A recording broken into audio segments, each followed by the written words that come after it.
담장을 넘는 가지가 있다면 어떻겠습니까? 창세기 49장에는 요셉의 후손들을 담장을 넘은 가지라고 했습니다.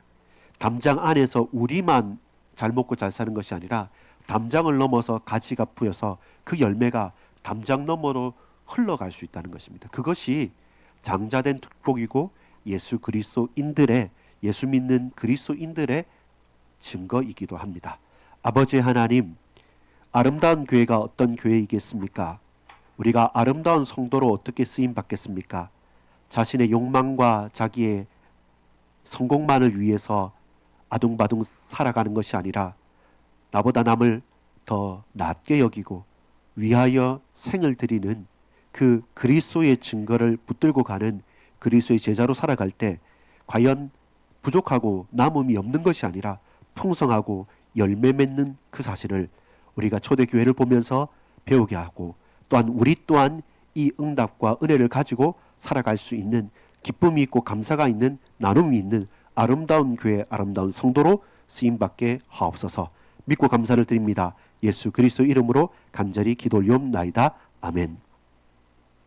여러분, 오늘은 우리 초대교회의 세 번째 시간으로 예배와 소그룹, 그 제자와 무리가 있었다고 한다면 오늘은 그 개인들이 어떠한 삶을 살았느냐에 대한 내용입니다. 그게 구제와 나눔에 대한 부분입니다. 사실 초대교회 그 시대를 생각해 보면 예루살렘에 있는 그 예루살렘 교회, 초대교회나 그 많은 성도들은 그렇게 힘 있는 사람들은 아니었더랬습니다. 그 시대 자체가 로마의 치하에 있었던 속국이었기 때문에 유대인들의 삶도 탐탁치 않죠. 쉽지 않죠. 그런데다가 유대인들 중에서 예수님을 그리스도로 고백하는 사람들은 이중고를 가지고 있습니다. 하나는 정통 유대교에서 벗어난 사람들이죠. 그들은 안식일을 지키는 것이 아니라 예수님이 부활하신 주일을 지키게 되고, 또한 그들은 성전 예배를 지키는 것이 아니라 예수 이름으로 그 피와 그 살을 기념하여 성찬과 하나님 앞에 예배드림으로 다르게 모였기 때문에 늘 가는 곳마다 핍박을 받았습니다. 동시에 더 큰 핍박은 뭐였냐면 로마의 핍박이었습니다. 여러분, 우리가 알듯이 로마의 10황제가 핍박한 거나 그리고 영화나 이런 게 많이 나와 있지 않습니까? 왜냐하면 로마는 대국이지 않습니까? 제국이잖아요. 그래서 로마의 정책이 뭐냐면 로마를 받아들이는 곳은 잘 대해줘요. 근데 로마에 반하는 곳은 모든 그 군인들을 다 데리고 가가지고 완전히 다 밟아버리는 겁니다. 아예 아무것도 없이. 그래서 몇몇 희생양으로 삼고 나면 로마 군대가 딱 들어가면 알아서 항복을 하게 되는 거죠. 그래서 빨리 정복했고 많이 정복했고 대단했던 것이었습니다. 근데 그 중에서 제일 반골 기질이 많았던 나라가 어디냐면 이 유대인들이었습니다. 왜냐하면 유대인들은 처음부터 그래요. 자기들은 선민이잖아요. 선민의식이 철저합니다. 그리고 이방인은 잘 쳐주지도 않아요. 그런데 나라가 강하기 때문에 인정을 하지만 속으로는 그래도 우리가 선민인데 이런 마음이 항상 있는 거예요. 그러니까 그 성전을 무너뜨린 티토 장군이 와서 나중에 주후 70년에 성전이 무너지거든요. 그 전까지만 해도 이 성전을 잘 지을 수 있도록 정치적으로 타협을 했기 때문에 어느 정도 이렇게 인정하지만 그들에게 가슴에는 우리는 선민의식, 이게 엄청 강했더랬습니다. 그러니까 다른 나라하고 잘 섞일 수 없는데 그 중에서도 그리스도인들은 어떤 치명적인 로마에게 있어서 문제가 있냐면, 여러분, 복음이라고 할 때, 우리 가스펠이라고 할 때 예수님이 그리스도라는 사실을 선포하는 게 복음이잖아요. 근데 로마 사람들도 복음을 말합니다. 복음이란 말 자체가 기쁜 소식이거든요. 여러분, 제일 기쁜 소식이 뭔지 압니까? 로마에 있어서 승리의 소식이었습니다. 우리가 아는 개선문이란 게 있지 않습니까? 로마에 가면 그 개선문이 뭐냐면 이제 정복을 하고 돌아오면서 그 여러 전리품과 노예들과 모든 것을 다 가지고 들어올 때 그 장군이 그 개선문을 딱 통과할 때 막 이제 환호하는 그것. 그래서 이 전쟁에 승리했다는 소식이 뭐냐면 복음이었습니다. 제일 기쁜 소식이었단 말이에요. 땅도 넓고 힘도 있어야 되고 돈도 필요하고 물자도 있어야 되니까 언제나 전쟁을 통해서 그 힘을 유지할 수밖에 없었던 것이 대제국인 로마였죠. 그래서 그들에게 복음은 승리의 소식이었고 그들에게 신은 누구냐면 황제였어요.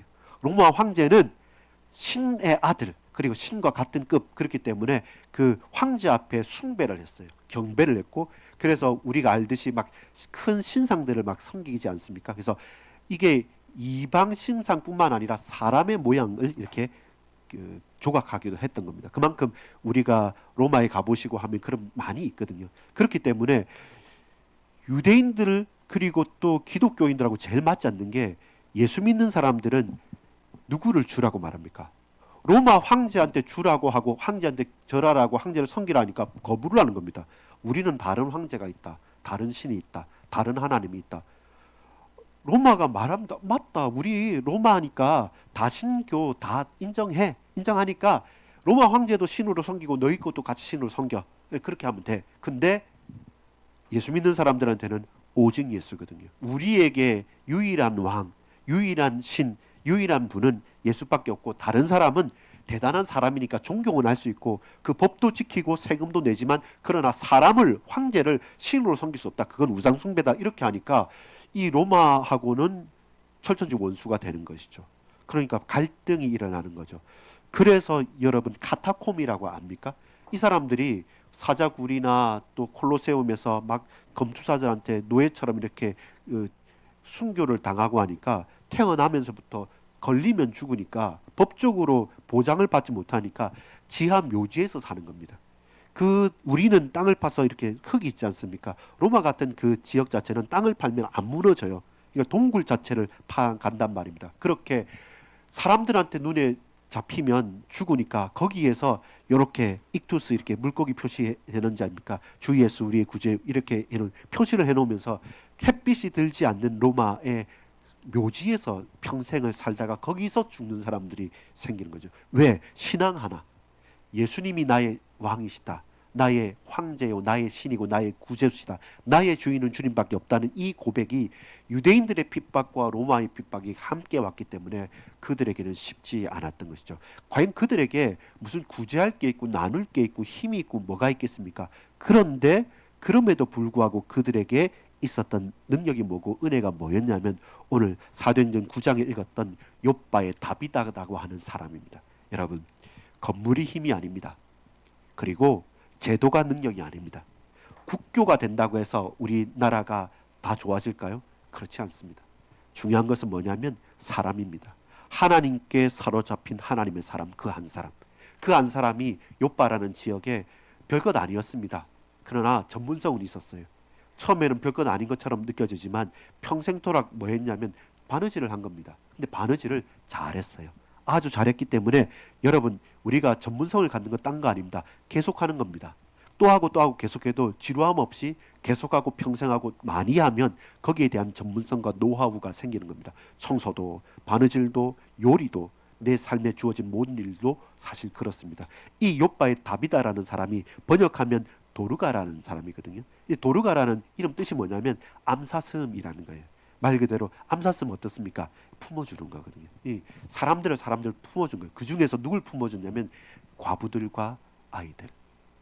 다른 사람의 손길이 안 가고 홀로 살 수 없는 그 사람들을 위해서 뭐였냐면, 이 지금 장면은 슬픔의 장면이잖아요. 이 칭찬받는 여제자 도르가가, 예수 믿는 여제자 도르가가 선행을 많이 행하다가 죽었는데 너무 슬프게 힘든게 어려울게 있으니까 구한 겁니다. 가까이 있는 베드로에게 빨리 두 사람이 가서 아픕니다, 병들었습니다, 죽습니다, 어서 오세요라고 했는데, 그 가운데 수많은, 여러분, 장례식은 가야 되지 않습니까? 결혼식은 안 가도 그건 뭡니까? 남는 거기 때문에 그래요. 마지막이기 때문에 그래요. 자, 그 장례식에 가서 못 쓸 사람이다, 저 원수다, 자 돈 내놔, 너 이랬어, 이렇게 사기다, 이렇게 말하지 않고 모든 사람이 눈물을 쏟는 겁니다. 몰랐어요. 서로도 이 사람이 편하지 않게 이렇게 돕고 저렇게 도왔기 때문에 가서 보니까, 모여 보니까, 이 사람이 생전에 내 이 겉옷을 해줬어, 내 이 속옷을 해줬어, 내 이거 어려울 때 이렇게 했어.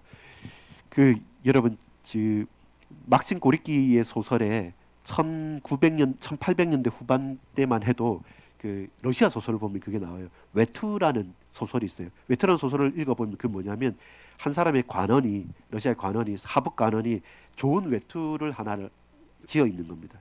우리나라도 처음에 양장이 들어온 게 일제시대 이후잖아요. 그때 양복 한 벌이 위에 아래 해가지고 한 벌로 하는 게 보통 엘리트들 대학 졸업자들이 받는 4개월치 5개월치 월급이었어요. 옷 하나 하는 게. 지금하고는 다르죠. 그때 지금 기성복이 생긴 것과 그때 한 땀 한 땀 하는 거 다르고, 그 1800년대 후반 쪽에 러시아에서 보면 그건 또 더 1년 연봉이 되는 것처럼, 이 당시에도 이 유대인들에게서 겉옷이라는 것은 마치 우리가 그 그 집 이제 텐트 이런 것처럼 가다가 이렇게 옆으로 통옥처럼 딱 쓰고 있는 것처럼 가장 삶이 되기 위한 최소한의 것이었어요. 그래서 옷을 갈아입는 게 아니고 그 옷 자체가 내 몸을 보호하면서 해주기도 하고 내가 사회생활을 하기 위해서 가기도 하기 때문에 하나의 큰 재산인 거죠. 그래서 예수님께 십자가 달릴 때도 그 로마 병정들이 그 옷을 나누잖아요. 속옷도 나누려고 한 이유가 뭐냐면 그만큼 물자라는 것이 지금 우리가 생각하는 것과 당시의 유대인들이 생각하는 다른 거예요. 근데 그 말은 뭡니까? 이 여제자가 삶의 기본이 되는, 누구도 도움이 없으면 살 수 없는 그 가부들에게 속옷과 겉옷을 지어 입히면서 사회생활이 가능하도록 기반을 마련해 줬던 구제자였고 나눔의 증인이었다는 그 부분입니다. 그때 이제 베드로가 와서 그 여제자를 이렇게 세우는 부분들. 근데 이 모든 것들이 다 무엇과 관계된 것입니까? 어떤 게 오버랩됩니까? 도르가야 일어나라 라는 것은 여러분 뭐가 생각나요?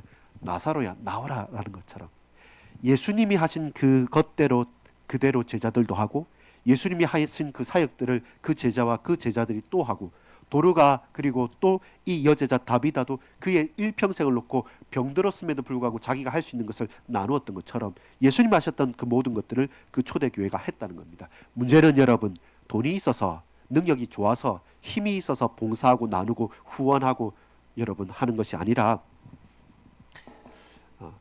가지를 넘은 담장, 담장을 넘은 가지, 이걸 가지고 한번 생각해 볼 필요 있습니다. 나중에 한번 창세기 49장 찾아볼 텐데 그 초대교회의 특징이 뭐냐면 유무상통입니다. 이 가능하냐라는 겁니다. 쉽게 말해서 내 거, 네 거를 따지지 않고 필요를 따라, 각자의 필요를 따라 없는 사람이 쓸 수 있고 남는 사람은 나눌 수 있는 것. 이런 믿음의 공동체, 생명의 공동체가 됐던 거죠. 왜냐하면 여러분 사실은 잘 살았기 때문에 하는 것이 아니라 못 살았기 때문에 가능한 거예요. 누군가를 의지해야 되는데 서로와 서로를 의지할 수 있는 사람은 믿음의 공동체밖에 없었고, 자칫 잘못하면 나가서 잡혀 죽을 수 있기 때문에 그 순교를 각오하고 그 카타콤 묘지에 숨어서 평생을 지내는 그들에게 내가 콩 하나 먹을 게 있으면 나누고 또 서로 나누며 살아갔던 그 순간순간, 오늘 만나서 성찬을 하잖아요. 그럼 마지막 식사가 될 수 있어요. 내일 못 만날 수도 있으니까요. 그렇게 그 안에 살아가는 그 마지막을 살아가는 그 인생들에게 있어서 나눔이란 무엇이었고 그리고 구제란 무엇이었겠습니까? 내 살을 떼주는 거예요. 내 피를 수혈해 주는 겁니다. 마치 예수님께서 마지막에 이것은 내 피다, 이것은 내 살이다, 이걸 영원토록 기억해라 라고 말한 것처럼 우리의 식사가 항상 성만찬이었던 것이죠. 그들의 식사는 항상 성만찬이어야만 합니다. 그렇기 때문에 아낌없이 드리고 아낌없이 남김없이 나눌 수 있었던 거죠. 그리고 그게 많아서 준 게 아닙니다. 떡 하나, 잔 하나, 하나에서 분리되잖아요. 결국 우리가 사는 것도 우리가 죽는 것도 우리의 삶은 예수 그리스도의 그분의 살과 그분의 피로 말미암아 우리가 한 형제 한 자매로 먹고 마신다. 그래서 지난주 말씀드린 것처럼 소그룹과 대그룹이 같이 의미가 있는 것은 무엇입니까? 이 소수가 살아야지 큰 다수가 방향을 잃지 않고 가는 것이고, 그 소수가 살아서 큰 방향을 잃지 않고 다수가 갔을 때 힘있고 능력 있게 그 일들을 감당해 가는 것처럼 오늘도 마찬가지입니다. 대단한 것 아니더라도 여제자 한 사람이 그의 평생에 부족하고 연약한 사람들 도왔는데 나중에는 그를 통해서 하나님께서 영광 받으신다는 이야기입니다. 도르가가 살아났습니다. 다시 안 죽겠습니까? 물론 사람은 죽습니다. 언젠가는 죽습니다. 근데 언제 어떻게 왜 죽느냐가 중요한 것이고, 그의 인생을 통해서 잘 하다가도 마지막에 변절하는 사람이 있습니다. 여러분, 우리 지금까지도 그 을사오적 이렇게 매국노라 하는 사람, 친일파 같은 경우에는 역사책에 기록돼서 하죠. 대단한 사람이고 제일 많이 배운 사람이고 뛰어난 사람들은 분명해요. 근데 그의 마지막이 결국은 반역자라고 한다면 그의 인생은 반역자로 기록되는 것처럼 저와 여러분의 마지막이, 우리의 인생이 어떻게 기록되느냐가 중요한 것이고, 그 속에서 초대교회의 증거가 나온 겁니다. 성경의 구제와 나눔은 뭐냐면 물건을 서로 통용하는 겁니다. 막 챙겨가지고 쌓아두려는 게 아닙니다. 그 쌓아두면 여러분 말 그대로 시쳇말로 똥됩니다. 여러분 옛날 기억합니까? 지금으로부터 한 그쵸 5년 전으로 돌아가면 2020년도 그때 제일 쌓아두고 싶었던 게 뭡니까? 마스크. 지금은 마스크 업체 또 다 망합니다. 그때는 필요하니까요. 이게 물건이란 것은 한쪽이 무조건 독점하는 것이 아니라 모든 사람들에게까지 잘 흩어질 수 있도록. 그때 우리 친구들 기억하는지 모르겠는데 날짜 따라서 홀짝 해가지고 연도 따라서 몇 개 사고 막 그렇게 했어요. 그래서 혜민의 연인은 모르겠는데 여러분 학교도 못 가고 학교 가야 되는데 학교를 못 가게 되고 그게 길어지고 저 한 달, 두 달인데 이게 아니고 6개월 이상 가고 온라인으로 수업하고 이게 전혀 새로운 일들이 일어났죠. 이제 그때 뭐가 문제냐면 마스크도 문제였지만 또 백신도 문제였잖아요.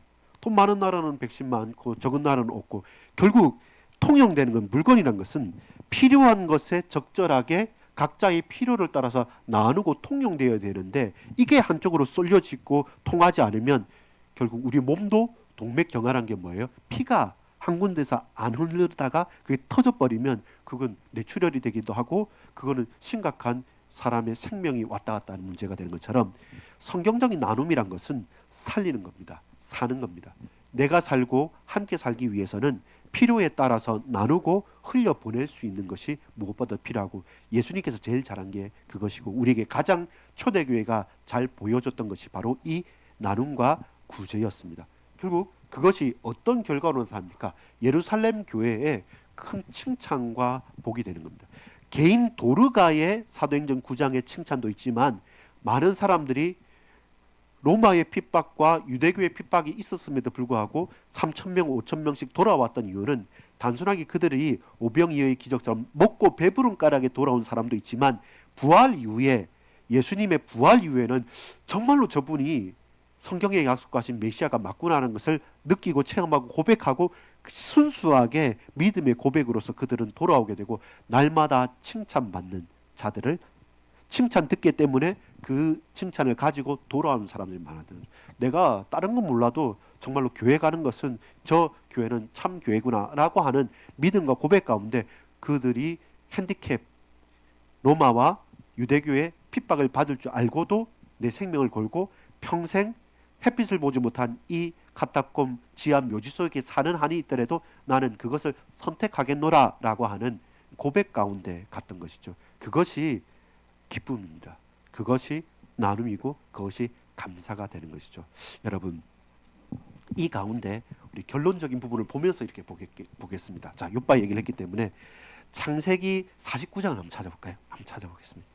창세기 49장 찾아보면 이제 요셉에 대한 이야기를 하는데 우리 금요 예배 때도 우리 잠시 나눴지만 요셉의 이야기를 하는데 참 아주 의미심장한 이야기를 합니다.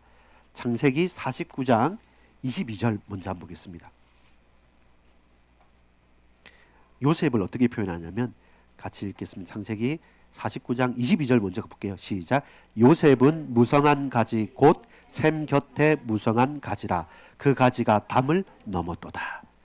요셉은요 어떻게 고백하고 어떻게 말하냐면 여러분 역대상에 이렇게 고백합니다. 제가 읽어볼게요. 역대상 5장 1절 2절에 이스라엘의 장자 르우벤의 아들들은 이러하니라.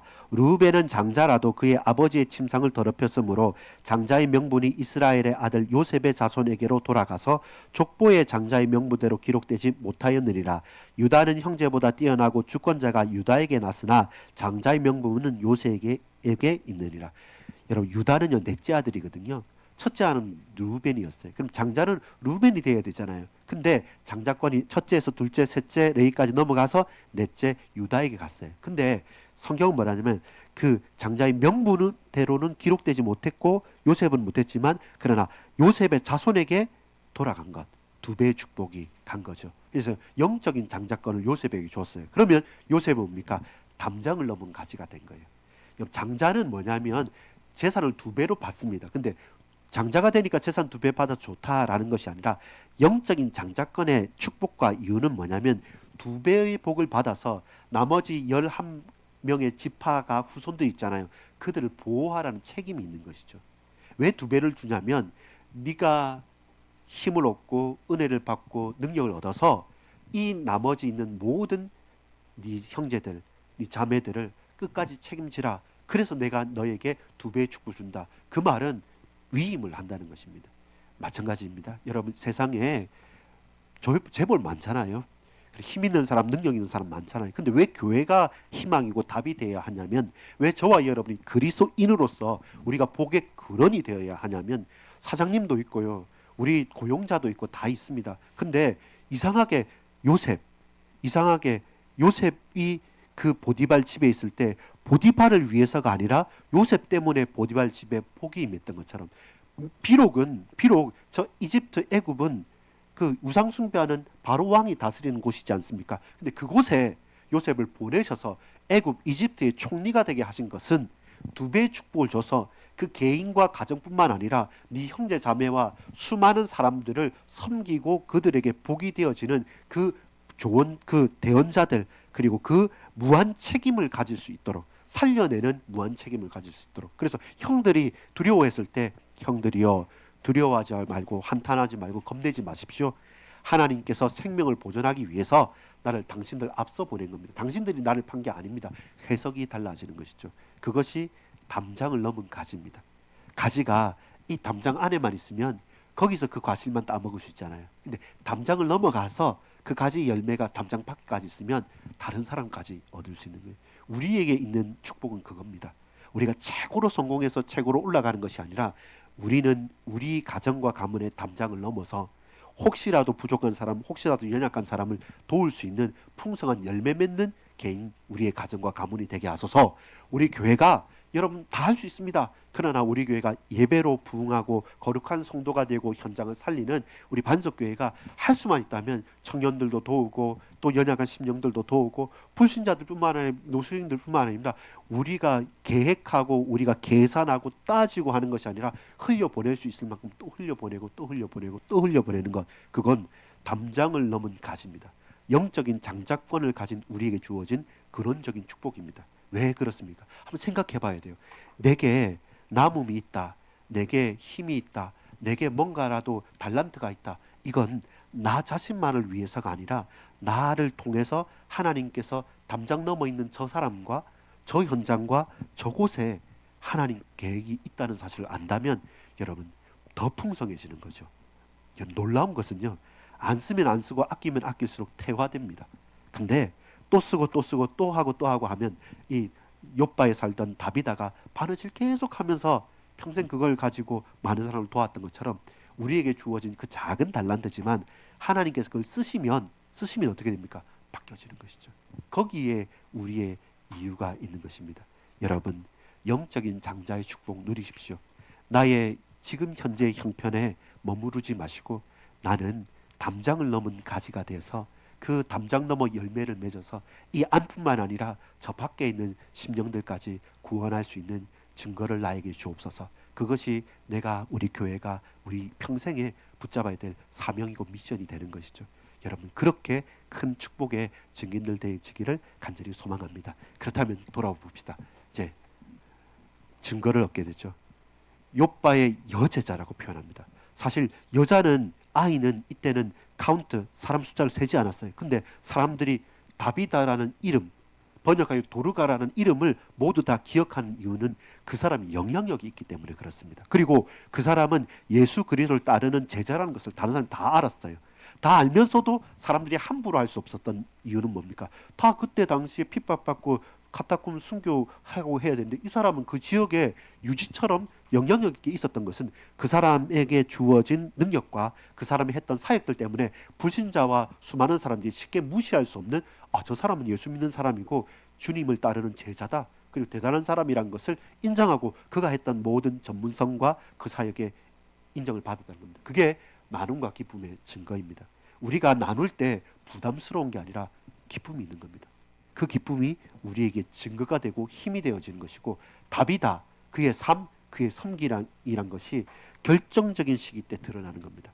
평소에는 표 안 나게 했어요. 근데 가장 결정적인 시기일 때 모든 사람이 모여드는데 가만히 보니까 너도 당신도 모두가 그 다비다의 영향과 기쁨을 그리고 섬김을 받았던 겁니다. 그러니까 다른 사람들 앞에 다 증언하는 겁니다. 그러면 이 욥바 지역에 지금 이 다비다의 장례식을 놓고 어떻게 주목되겠습니까? 다비다, 와, 살았을 때 아무 말 안 했는데 이 사람이 그렇게 많은 일을 했단 말이야? 그냥 바느질하는 사람인 줄 알았는데 이 사람이 맺은 열매가 너무나도 엄청난 겁니다. 근데 그 사람이 죽었어요. 슬픔이 극에 달하죠. 근데 슬픔이 극에 달해서 다 죽었다 하고 평상시에 어떻게 했다는 말을 하는데 그때 베드로가 와서 다 죽었다는 걸 알고 있는데 그 사람이 살아나 버렸어요. 그럼 놀라운 거예요. 그 결과로서 뭡니까? 그 지역 전체가 살아난 거죠. 결국 우리에게 기적이라는 것은, 핵심이란 것은 뭐냐면 이 일이 놀라운 것에 있지 않고 이 놀라운 일을 통해서 어디를요? 주님을 바라보게 만드는 거예요.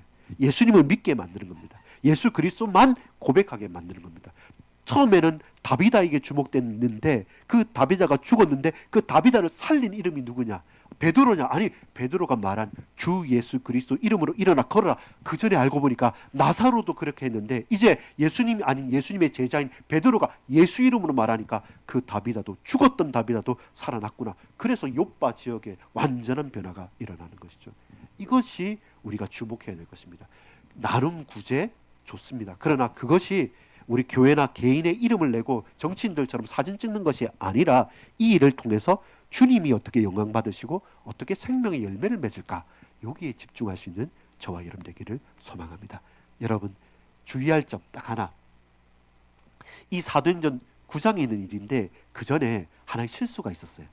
사도행전 6장 1절부터 7절까지 보면 초대교회가 처음부터 이 일을 잘했어요. 어떻게 잘했냐면 과부들하고 아이들한테 잘 나누어 주는 겁니다. 별것 아니지만 내가 조금 가진 거 다 모아서 같이 먹고 생활하니까 공동체가 있으니까. 근데 불만이 있었던 거예요. 어떤 불만이냐면 히브리파 유대인들, 헬라파 유대인들, 그 중에서 또 과부, 진짜 먹을 게 없어서 도움을 받아야 되는데 이 사람들이 히브리파 유대인들 과부들한테는 막 주고요. 헬라파들 안 주는 거예요. 그러니까 불만이 있어서 또 이제 좋은 일을 해도 그렇게 파당이 일어나거나 갈릴 수가 있어요. 내 의도와는 다를 수가 있단 말이에요. 그때 딱 사도들이 어떤 고백을 합니까? 더 이상 히브리파 세우지 않습니다. 딱 하나님 앞에 무릎 꿇고 우리가 하나님 앞에서 이 구제하는 일에 시간 다 보내는 거 옳지 않다. 우리는 하나님 앞에서 기도하는 것과 말씀 전하는 것만 전무하겠다. 그리고 집사들을, 제자들을 세우겠다. 그래서 그 제자들을 세워서 그들로 말미암아 그걸 가능하게 만드는 겁니다. 이렇게 한쪽으로 사람의 일들 때문에 쏠릴 때, 우리에게는 언제나 좋은 일을 하지만도 흔들림이 있고 또 문제가 있을 때, 그때마다 또 믿음으로 극복해 가면서 주의해야 될 점, 파당, 이런 끼리끼리 이런 부분을 넘어섰을 때 또 다른 이렇게 증인들로 열매 맺어지고 확산되게 되는 것이죠. 그래서 여러분, 사실은 한 가지만 기억할까요? 따라해 볼게요. 먼저 나누라. 그리고 남은 것으로도 충분합니다. 왜 그렇습니까? 예수 그리스도 때문에 그래요. 예수 그리스도 그 이름은 다 줘도, 다 나누어도 남은 것으로 충분합니다. 세상의 돈, 통장 잔고는 안 그럴 수 있습니다. 내가 먼저 쓸 거 써야 되겠죠. 근데 복음은 그렇지 않습니다. 다 주고 양보하고 또 주고 다 줘도, 예수님이 피까지 흘리시고 죽으시면서까지도 주님은 부활의 소망을 우리에게 허락하여 주셨던 것처럼, 여러분, 예수 그리스도 그 이름, 그 이름의 능력은 다 양보해도 남아있는 것으로도 충분할 정도로 그 복음의 능력은 대단한 것입니다. 다비다를 통해서 역사하셨던 주님이 오늘 저와 여러분을 통해서 역사하실 것이고, 우리 이 작은 반석교회지만 그러나 이 교회를 통해서 담장을 넘어가는 가지의 축복을 주셔서 이제 풍성한 열매 맺는 은혜가 넘쳐날 줄 믿습니다. 그것이 초대교회가 잘했던 것입니다. 내세우지 맙시다. 그리고 또 이런저런 말하지 맙시다. 조용히 우리의 일들, 사역들을 묵묵히 감당해 갑시다. 그러나 하나님께서 그 열매를 담장 너머까지 맺게 하심으로 생명을 살리실 줄 믿습니다. 여러분, 도르가 다비다의 축복을 누리시고 요셉의 장자권의 축복, 결국 그것은 2배 가져서 기분 좋은 게 아니라 수많은 흩어져 있는 많은 형제 자매들을 책임지라고 하는 거룩한 부담이기도 합니다. 여러분, 지금 형편에 우리는 낙심할 이유 없습니다. 여러분, 지금 형편에 낙심하지 말고 하나님, 나를 통해서 담장 넘어 뻗을 가지가 되게 하시고 나를 통해서 평생토록 묵묵히 사역하지만 그 열매가 마지막에 드러날 결정적인 축복을 내게 허락해 주옵소서. 그리고 다 나누어도 그 남은 것으로 내게 충분할 만큼 주님 성령 충만함과 하나님의 나라의 축복과 그리고 예수 그리스도의 증인 그리고 그리스도의 제자로 담대하게 자부심을 가지고 살아갈 수 있는 담력을, 용기를, 믿음을 내게 허락해 주옵소서. 그 은혜로 이 한 주간 살아가십시오. 그 은혜로 우리 진정한 예배자로 승리하는 저와 여러분 다 되기를 소망합니다. 기도하겠습니다. 아버지 하나님 감사합니다. 우리에게 은혜 베풀어 줄 믿습니다. 요셉의 담장 넘어가는 가지로 그 이후에 열매가 맺어진 것처럼 우리에게 먼저 복 주시고 달란트 허락하신 것 나만을 위해서가 아니라 분명히 우리에게 맡겨진 영혼들과 우리에게 주신 사명 때문이오니 주님 결정적인 이 시기 흔들리기 쉬운 이곳에서 어려운 환경 속에서도 담대하게 믿음을 고백하는 그리스도의 제자로 하나님의 백성들로 증인들로 살아갈 수 있도록 우리 주님 다비다의 축복을 누리는 우리 모든 사랑하는 만석의 권속들 그리고 증인들 우리 모든 동역자들 다 되게 하여 주옵소서. 이 힘 얻고 이 은혜 받고 이 예배의 축복을 가지고 또 우리에게 주어진 모든 현장에서 담대하게 승리하게 하옵소서. 믿고 감사드립니다. 예수 그리스도 이름으로 간절히 기도합니다. 아멘.